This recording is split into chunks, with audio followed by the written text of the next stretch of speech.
This is Radio Ecoshock with a feature on the coronavirus, what you need to know, and what you can do. With his daily briefings on the novel coronavirus, Dr. John Campbell has become a YouTube teacher for the world. Recently, John has appeared on radio from Germany to Australia. He is a man made for the hour, I think. John is a British retired nurse teacher. After teaching nurses in several countries, John got his doctorate on open learning for medical training. No wonder he draws it all out so professionally for hundreds of thousands of YouTube viewers. From Britain, Dr. John Campbell, welcome to Radio Ecoshock. Thank you very much, Alex. Now, speaking as we are in the first week of March, in a rapidly evolving scene, it's changing every day, what do you see as the outlook for this new disease in Britain? Well, I think the chief medical officer in my country is of the opinion, and the Prime Minister is of the opinion, that it's overwhelmingly likely we're going to see more cases. Now, the big concern is what will happen is we'll follow patterns that have happened in China, Iran, South Korea, and Italy, where the isolated cases became clusters. And the clusters went on from being isolated cases to clusters to community spread. This is the big concern. Now, community spread means that the virus is going from person to person, and we can't really follow that epidemiologically. We can't relate that back to a particular epicenter of the infection. So with community spread, cases of the virus will just pop up, and we won't probably be able to work out where they came from. And that means that we're kind of out of the containment stage into the delay stage, where we try and delay it for as long as we can. But that's unfortunately what I fear is going to happen, that we're going to see cases popping up as a result of community transmission. And this is likely to occur because of the fact that this virus is transmissible from people that are asymptomatic, that means without symptoms, or people that are pre-symptomatic before they develop symptoms, or people that develop only a very mild illness. And even though they have a very mild illness themselves, they can still be infectious and spread the virus onto other people who can subsequently develop a more severe illness. What's the advantage to delaying it, though, John? Maybe we just let it run its course and get it over with. What likely happens in epidemics is that quite a large proportion of the population will be infected. So the chief medical officer in my country estimates about 80% as being the upper number. The number of people that are likely to be infected in my country, and indeed globally, unfortunately, is likely to be 60 to 80%. Now, some of these will have very mild disease. Perhaps half of those will have very mild disease. But another half will have symptomatic disease, but bad enough to be off work sick for a few days. But a proportion of these, perhaps around about 12%, will have more serious disease that requires some medical treatment, such as giving intravenous antibiotics, supplementary oxygen, or intravenous fluids. Now, if it's 12% of about 30% of the population, that's actually an awful lot of people. And we would really struggle in terms of healthcare provision to treat all of those should they become ill all at the same time. So what we want to do is, we can't really stop it from spreading, but we want the people that are getting severe illness to be spread out as much as possible. So that gives us a much better chance of being able to give them effective medical treatment. Now, if we can give them effective medical treatment, that is going to reduce the overall case fatality, because effective medical treatment makes someone much more likely to survive a severe infection of the illness, a severe symptomatic illness, than they would without the medical support. We can't actually treat the virus itself, but we can do an awful lot of things to support people while they're critically ill. So we need to spread that out as much as possible. So what we don't want is a big peak of infections that goes up quickly, then will go down quickly. We'd much rather have a sort of slower, gradual bump so that we spread the infections out over a year rather than over just a few weeks. And then we'll be able to manage the situation much more effectively medically. And it will also mean that a much smaller proportion of the working population is off sick at any one time. So, for example, if 50% of the people that were going to get the virus got the infection in a 3 or 4 week period, as some models predict, then an awful lot of the workforce would be off sick at any one time. And, of course, that's going to include healthcare professionals as well.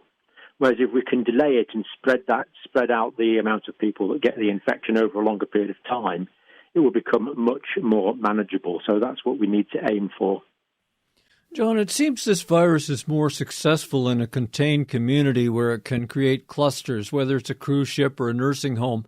I wonder, can a single virus infect us, in which case personal protection would be pretty unlikely, or does it take a certain load to enter our systems and cause this disease? What do you think? That's a very good question. Now, this is a novel virus. It was only first identified in December.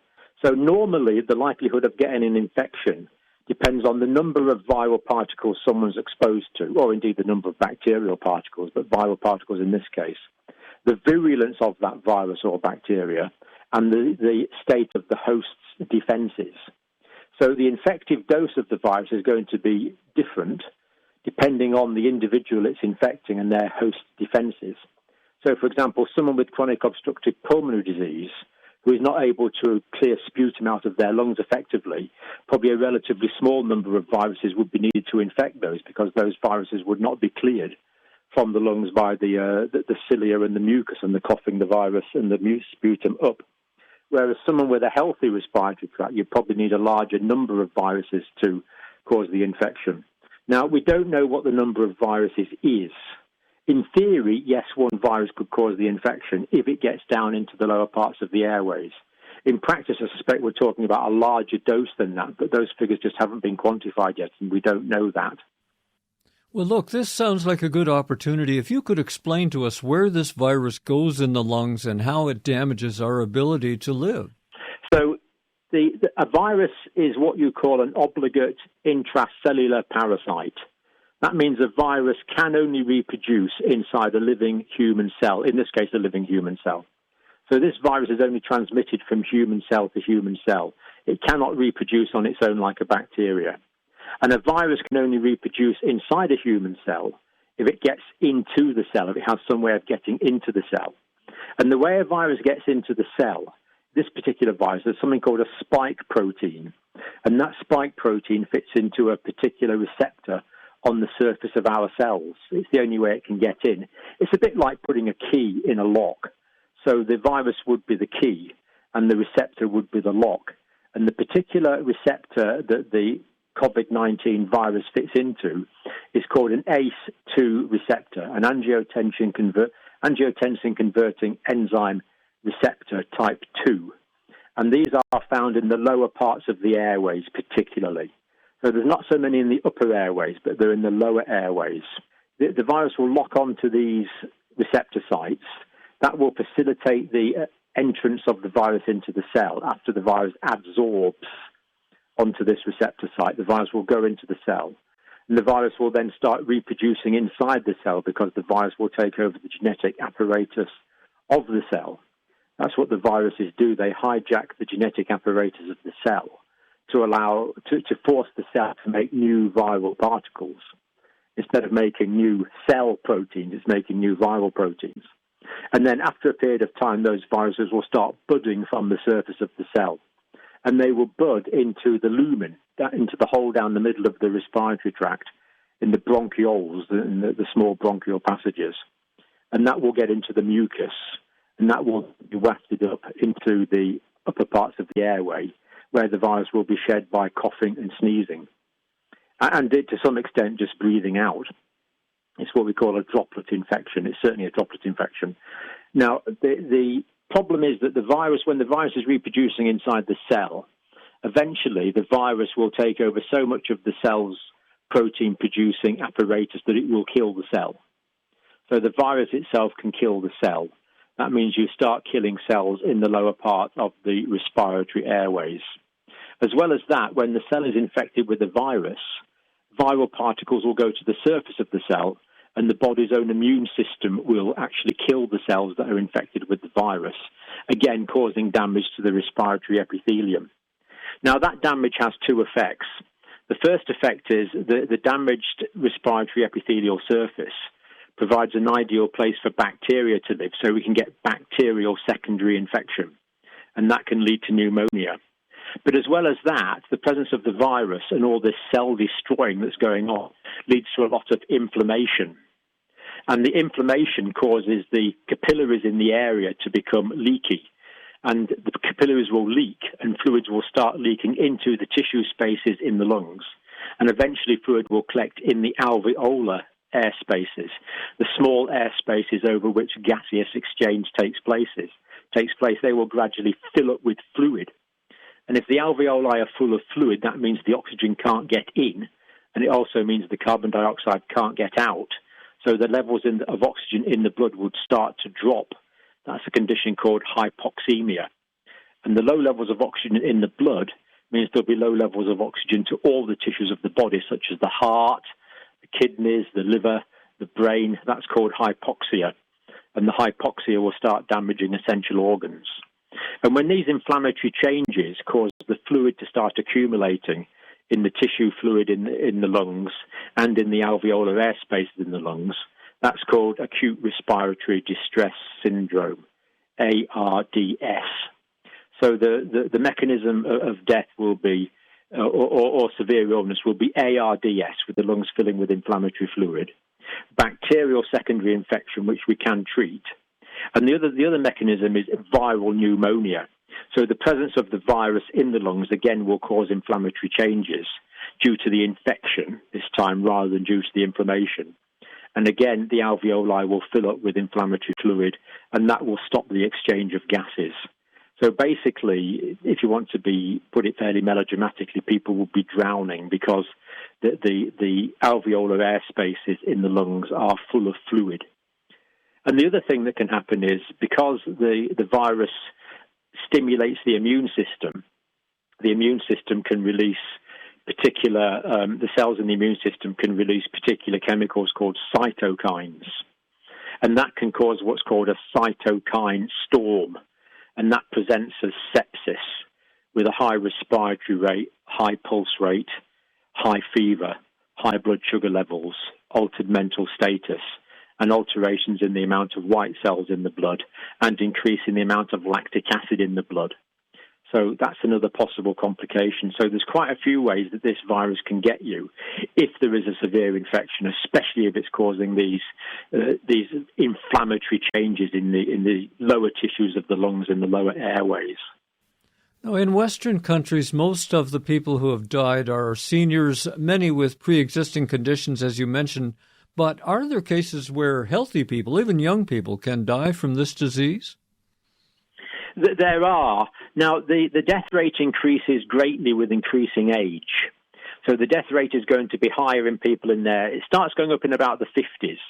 So people 50 to 60 are going to die more than younger people.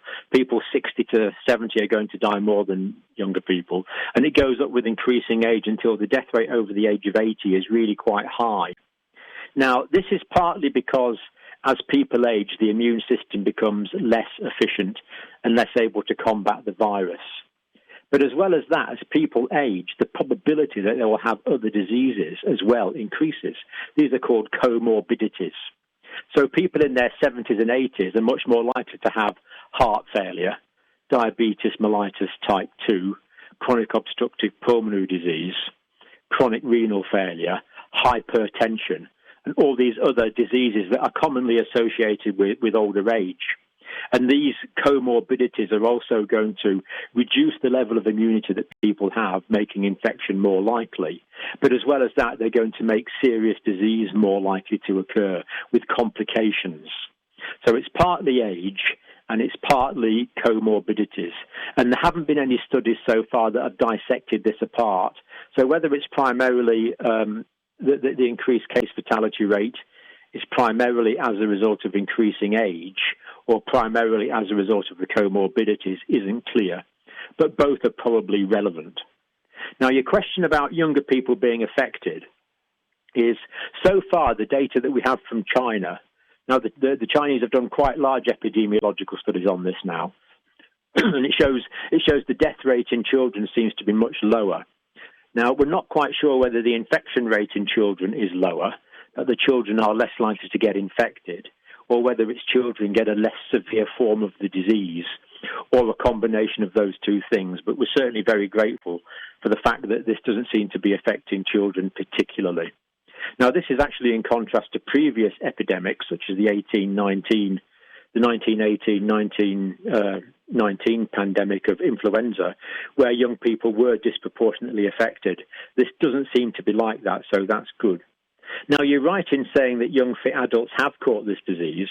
Perhaps the most famous case is Dr. Li in China, who was the original whistleblower who was suppressed by the local Chinese authorities and tragically went on to die from the disease when I think he was 33. Now, there was different factors there. He was certainly exhausted and extreme tiredness. And we know that lack of sleep can reduce the efficiency of the immune system. So that might have been a factor. It may well have been because he was working clinically, he was exposed to a lot of other organisms as well. So he may well have been exposed to influenza as well as COVID-19, for example. And if you get the two viral infections at the same time, then that's going to reduce the ability of the immune system to fight both of those to some extent. So it may be that he had multiple infections at the same time. So, for example, there was a case of a 35-year-old Thai taxi driver, I think it was. No, Thai retail worker, I think it was. 35-year-old Thai retail worker. And he was previously fit and well, but then he contracted dengue fever, which is a common virus in that part of the world. So he was already ill with dengue fever. But then he caught the COVID-19 as well, and it killed him. So it was probably the combination of the dengue and the COVID-19 that killed him. So generally speaking, younger people have a much lower case fatality rate, but it may be that if someone has multiple infections at the same time, that's going to increase the risk of fatality. Again, the precise research data on this has not yet been done to be able to pick apart exactly what are the risk factors in younger people. But if we take the whole younger age group, some studies in China, for example, have shown that people in roughly the 20 to 40 age group, their case fatality rate is about 0.2%, whereas that goes up progressively with increasing age. Check out the Radio Ecoshock website. We're at ecoshock.org. You are tuned to Radio Ecoshock. We are exploring the medical aspects of the novel coronavirus with Britain's Dr. John Campbell. And we have talked about clusters and this virus, and America has the world's largest prison system with about 2.2 million people in jails. And if the prisons get infected, the choices look bleak as far as I can see. The guards and support people will be reduced by their own illness and quarantines and workers staying home. I noticed Iran temporarily, they say, freed 54,000 prisoners. And then we have army barracks and nursing homes and mental hospitals and more. Should we be trying to empty these places out? What do you think, John? This has been a concern since the start of this epidemic, that there's going to be institutional spread. So such places as students, halls of residence, as you rightly say, prisons. Now, there was a case in Seattle recently where there was quite a large outbreak in a nursing facility for people with chronic conditions. And that resulted in high fatality because, again, you've got a lot of people living quite closely together. And there's been prison outbreaks in China and, as you correctly say, in Iran. So anywhere where people are living, especially indoors, and a lot of people in a confined area, there's going to be a greatly increased risk. So prisons in the United States are certainly at significant risk. If you get one or two cases in a prison, then it's likely to spread through the entire prison and infect maybe 60 to 80% of the people in that prison. So I think what we need to do is, certainly if you can reduce the density of people in the prisons, that would be a very expedient move. But if that's not possible, if the people have to stay in the prisons, then we certainly need very good regulation of people going in and out so that people who are potentially infected are not coming into contact with the people in the prison. But, of course, that's very difficult to do because people can have a fever that then you might recognize that they're symptomatic and might be infected. But, of course, as we've already said, many people get a very mild version of the disease and people can be infectious before they are symptomatic, before they're feeling unwell, but still spreading the disease. And one of the problems in the United States has been that testing has not been quite as on the ball as we would like it to have been. Now, I did notice that there's a political declaration today to introduce huge numbers of tests that can be carried out locally in the United States. But up until this point, testing in the United States, as I understand it, has been done entirely by the Center for Disease Control in Atlanta. and there hasn't been a huge amount of testing done. For example, the Chinese are currently carrying out 1.5 million tests per week. The South Koreans have carried out 100,000 tests. The Italians have carried out 20,000 tests. But I think the total number in America is dramatically less than that. So cases have been missed in the States, and it's quite possible that this virus could already be in prisons. I don't know that yet.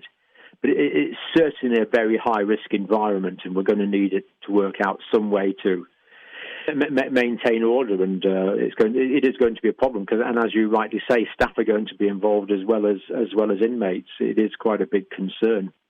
I think some political decisions may have to be taken.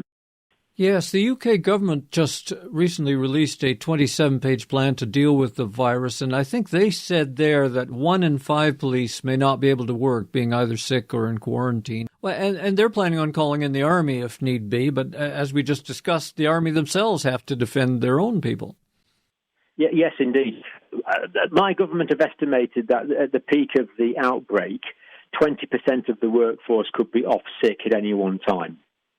So if 20% of the workforce are off sick, that's 20% of nurses off sick, 20% of doctors off sick, 20% of prison officers off sick, 20% of police off sick.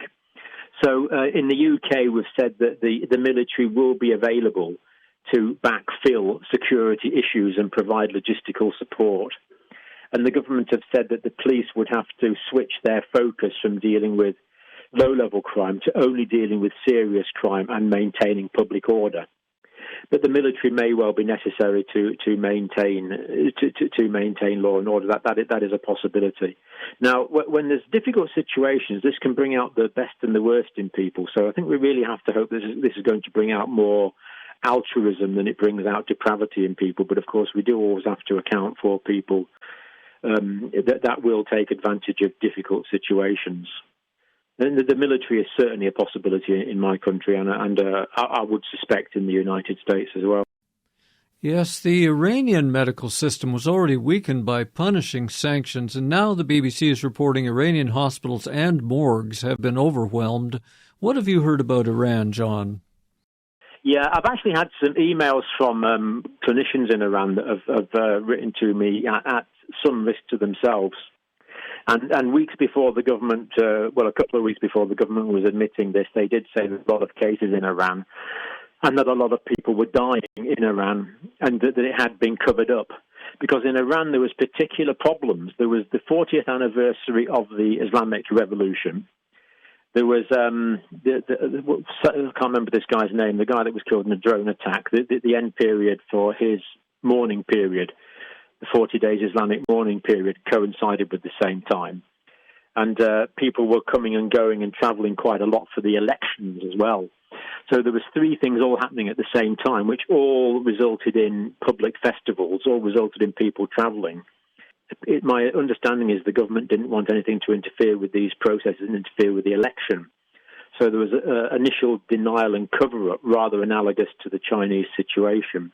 Now, my understanding is this has been rectified now. The government have realised now that this is a serious problem, not least because at least 20 deputies in the Iranian parliament have become ill themselves, as indeed has the health minister. There was that famous video of the health minister mopping his brow when he was trying to give an interview, and he tested positive himself the next day. And one of the vice presidents in Iran has also been tested positive and is ill with the condition.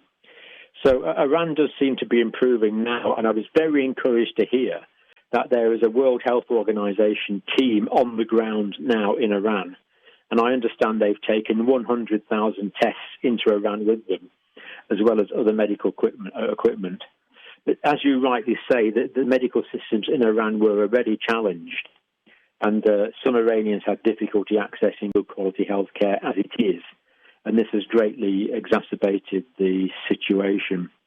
And this is going to be the case in many less developed countries. Another concern I've had from the start of this is that the pandemic, as I would now call it, spreads to areas with weaker health systems, where we don't have the surveillance, we don't have the screening, we don't have the isolation facilities, and we don't have the treatment facilities. especially in poorer areas where a lot of people are crowded together in relatively confined spaces, such as inner city slum areas. And the virus could spread very quickly in those circumstances, developing large clusters which could facilitate further spread to other areas. So it's a major concern in many poorer countries, and Iran is certainly a major concern. And as you rightly say, the services in Iran were already stretched due to external sanctions. I really hope that political differences can be put aside for the time being, and we can really help the people of Iran. Because even if you don't want to help the people of Iran, which of course we do, but if there's a large cluster in Iran, that's going to spread to other places as well. This virus respects no borders. Helping one person is helping everyone. Right. Well, the same, you have worried on YouTube about the fate of Africa with the poor medical system there. And people in the West may say, well, that's Africa, this is here. But we have millions of African migrants already on the move, and some of them are poorly fed in migrant camps right now, waiting to come in. It's everybody's problem when this disease is on the loose. Absolutely. I mean, if you think about refugee situations where people are living in difficult circumstances, they're going to be more prone to infection because they're living close together in temporary accommodation. It's going to increase their vulnerability. Now, that's bad for those individuals. And of course, you know, as a civilized world now, we should aim to help all the individuals we can. But even interested self-interest would indicate that we have to help these people, because once the virus becomes established, the more people that have it, the more difficult it's going to stop. That means the more likely it is that I'll get it, that my children will get it, that your family will get it. So we have to try and curtail this epidemic anywhere we can to contain it and to delay it and to mitigate it. Several authorities and pundits suggest this COVID-19 infection will just die down naturally as the weather warms up in the Northern Hemisphere. I think President Trump said that. Can we count on that, John? We certainly can't count on it. As we've said before, this is a novel virus. Now, it's true that influenza viruses are much more prevalent in winter. Different reasons for that. Sometimes in winter, people tend to socialize more inside, so they're closer together because it's cold outside. Sometimes when it's cold, the blood supply to the nose is reduced. That can mean that infection gets in easier. And the other thing that's interesting is in winter we produce less vitamin D, and we know that vitamin D is now involved in the immune response. So we know there's this big seasonality effect with influenza, both influenza A and B. The A type is the infectious type that comes from animals. Now, the seasonality of this virus is not known. Studies have been done on relative humidities on similar viruses that are analogous to the old SARS virus. And it actually showed that the virus survives quite well in low humidities and high humidities. We know from previous viral studies on viruses that were used to study the SARS-1 epidemic in 2002, 2003, that the virus survived best at 5 degrees centigrade but on surfaces, but didn't survive for as long at 20 degrees centigrade, and probably only survived for a few hours at 40 degrees centigrade. But the seasonality of this particular virus is not known. And the reason I'm somewhat pessimistic about that is the virus has spread in places like Hong Kong, Singapore, which are warm. Thailand, there's also been cases, which of course are very warm places. So to answer your question, can we count on the spread of this virus going down in the warmer weather? Absolutely, we cannot count on that. Definitely not. We don't know what the seasonality of the virus is. We are hoping that it's going to spread less, but there's no particular evidence for that at the moment. It still seems likely that the virus can last for several hours to several days on surfaces, and that we can pick it up and contaminate our facial mucous membranes like the nose, the mouth, and the eyes with that virus, even after it's been on a surface for a few days. And in my country, it doesn't get that warm in summer anyway. Usually, it might go into the 20s, but I don't think that's going to be enough to have a massive effect on the virus. So no, unfortunately, I don't think that's going to help us too much. We need to contain and delay to spread out the severe cases. And of course, we need to give the scientists more time. The thing that's ultimately going to stop this virus is vaccination. We need these vaccines, but unfortunately it doesn't look like a vaccination is going to be possible in 2020. It's probably going to be into 2021 before we get a vaccine. You're listening to Ecoshock Radio for the world. I'm Alex Smith. Get it all at our website, ecoshock.org. This is Radio Ecoshock with your host, Alex Smith. This is Radio Ecoshock. My guest is Dr. John Campbell, the retired nurse trainer from Britain, now reporting medical news on the novel coronavirus. If we get a reprieve in the Northern Hemisphere this summer, if that happens, could the same disease pop up again with new waves and new quarantines next fall? Pandemics often do have different waves. So, for example, in the influenza pandemic in 1918-19, there was a wave in 1918 and then a further wave in 1919. So that can happen. Now, I've just recently learned that there's actually this virus, this COVID-19 virus, has actually mutated. There's an S form, and now there's I think it's an L form as well of this virus. What we don't know yet is if you've been infected with the S form, can you then be infected with the L form as well? So it is possible that there are some anecdotal cases at the moment of reinfection. So it may be that people could be reinfected as the virus mutates. But for epidemics to pandemics to follow waves would be quite a normal pattern for epidemics. And then the other risk, as well as the waves, is we don't know if this virus could become endemic, that it could be present all the time. So there's just so many unknowns at the moment. But yes, to answer your question, it's certainly possible there could be further waves of this virus, yes, or very similar viruses to it that have mutated from the original virus. And you've also spoken about the after effects of being so sick, even for those who recover. I mean, things don't just instantly go back to normal for some people. And I would add the string of science papers I've noticed about the long-term damage in people treated in intensive care units, including people on ventilators, which extreme cases of this coronavirus often require. What have you heard about that? Well, it's well known that ventilation is a very high risk medical procedure. We only carry it out for the sickest individuals, and as you say, there can be long-term complications. But generally, if there's infectious diseases, there can be what we call sequelae, things that come after the disease. So after any viral illness, for example, there's going to be tiredness for a period of time. Very often, you can get post-viral depression. You just feel down, sometimes for a few months after a viral illness. And as well as that, viruses can damage particular parts of the body. So, for example, there's a virus called Coxsackie virus, which can damage the heart muscle. Other viruses can cause scarring in the lungs, for example, and cause lung problems later on. Now, this particular virus, it's not quite clear what sequelae there might be. There is some data that some people get damage to the heart with this virus. So it's possible that there could be cardiac sequelae.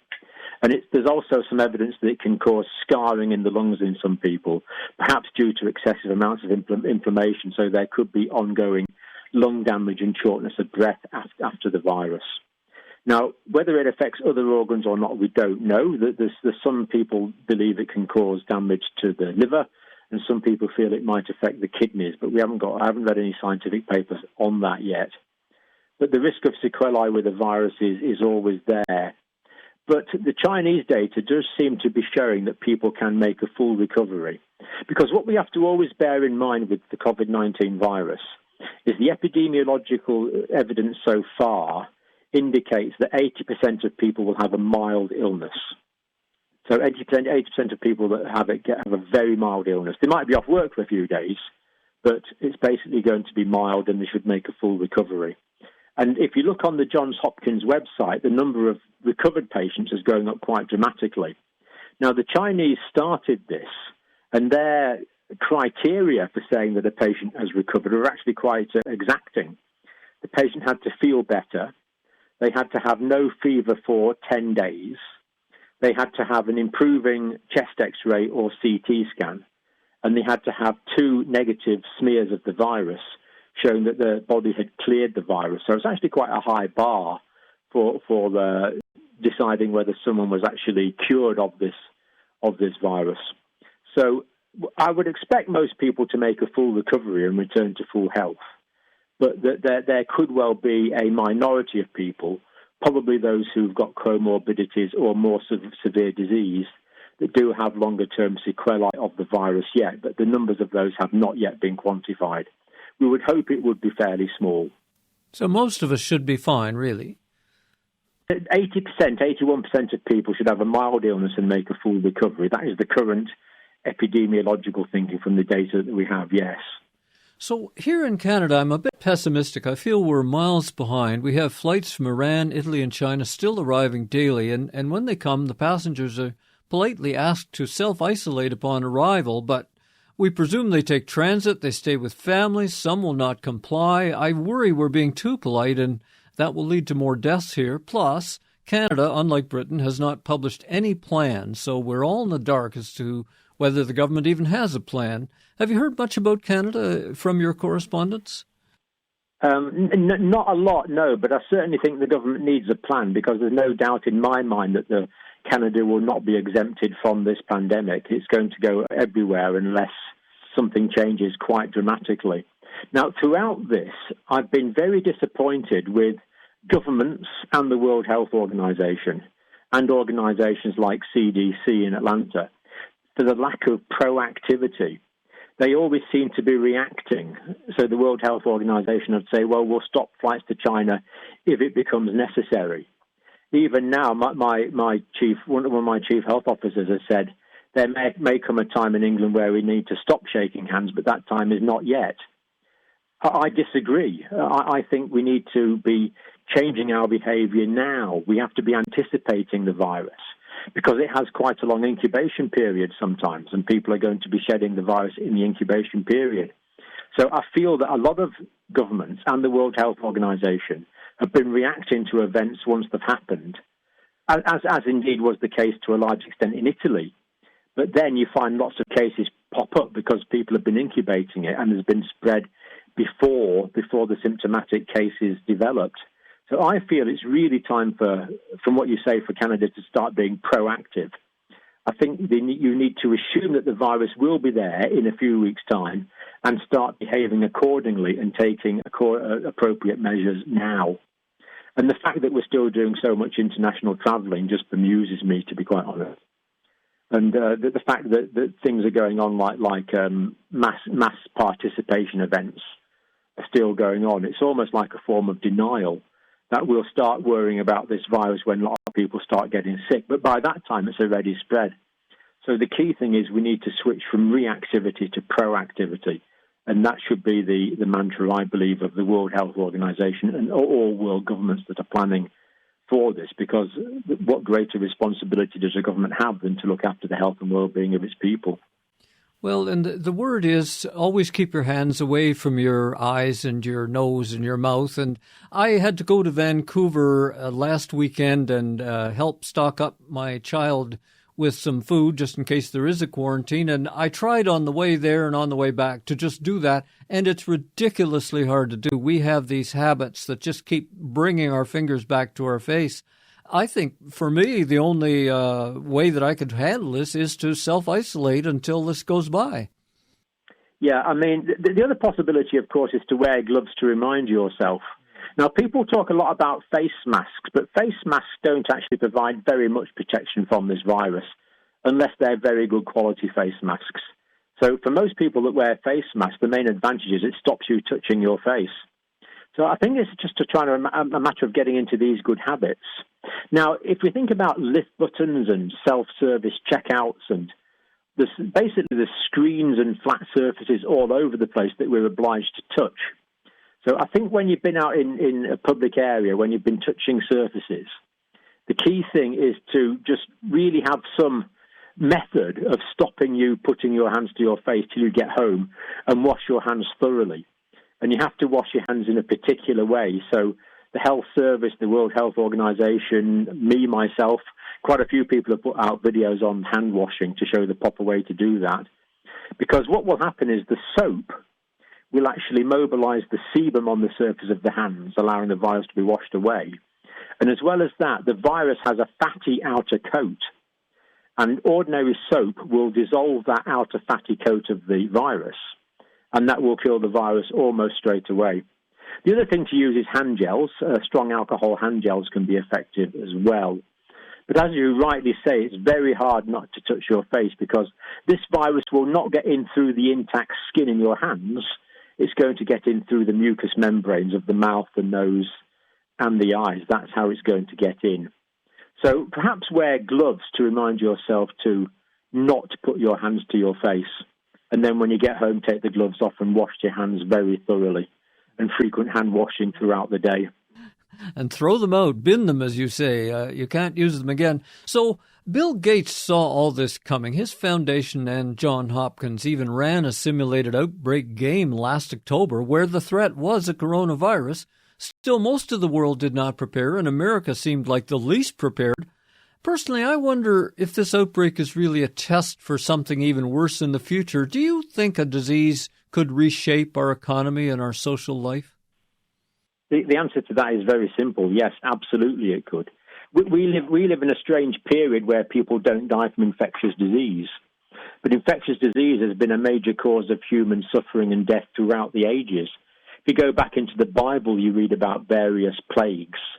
In 1348, the Black Death, the bubonic death, arrived in my country, having spread through Europe and probably killed about 50% of the population. And we've talked about this pandemic in 1918-19 that killed perhaps between 50 and 100 million people globally. No one's really sure. Now, I'm not a specialist virologist by any means, but I've been teaching student nurses for 25 years now that a new viral pandemic is inevitable. It's not a case of if, it's a case of when. The virologists have been saying this for a long time. There will be further pandemics. And of course, we've actually seen this. HIV was a viral pandemic. And previous influenzas have been viral pandemics.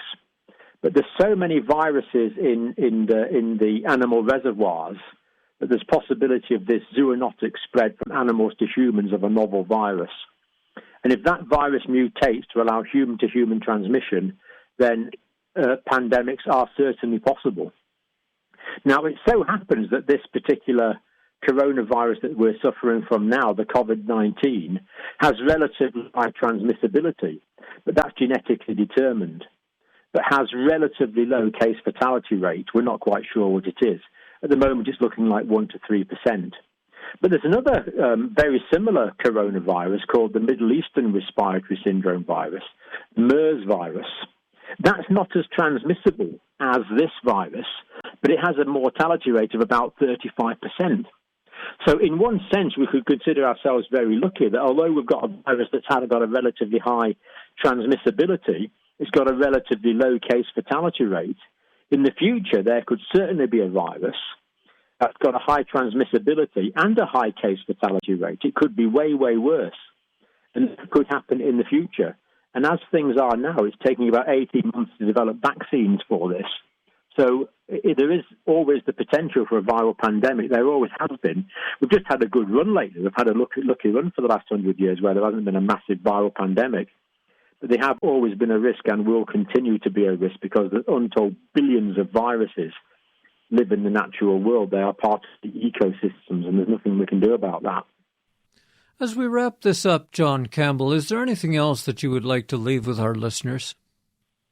Yeah, I think we need to act together on this. This virus is a common enemy. We need to fight it. We need to fight it as a combined humanity. We need to look after those that are vulnerable. We need to look after those that are sick. And we need to readjust our attitude, really, of how we are interacting with this world. If this acts as a wake-up call, that could be a good thing because we depend on the ecology of our planet. We cannot live independently of it.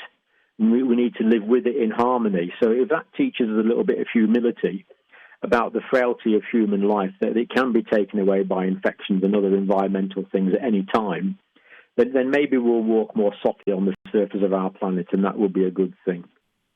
From the UK, we've been speaking with Dr. John Campbell, the man who has trained nurses in many countries and specialized in online teaching as well. He's doing it now via YouTube. I check it out every day. His site is campbellteaching.co.uk, campbellteaching.co.uk. You can order his 2 books there. Thank you, John, for generously stepping up to help us in this hour of need and speaking with us on Radio Ecoshock. It's been a pleasure, Alex. Thank you for having me on the show. I'm Alex Smith reporting.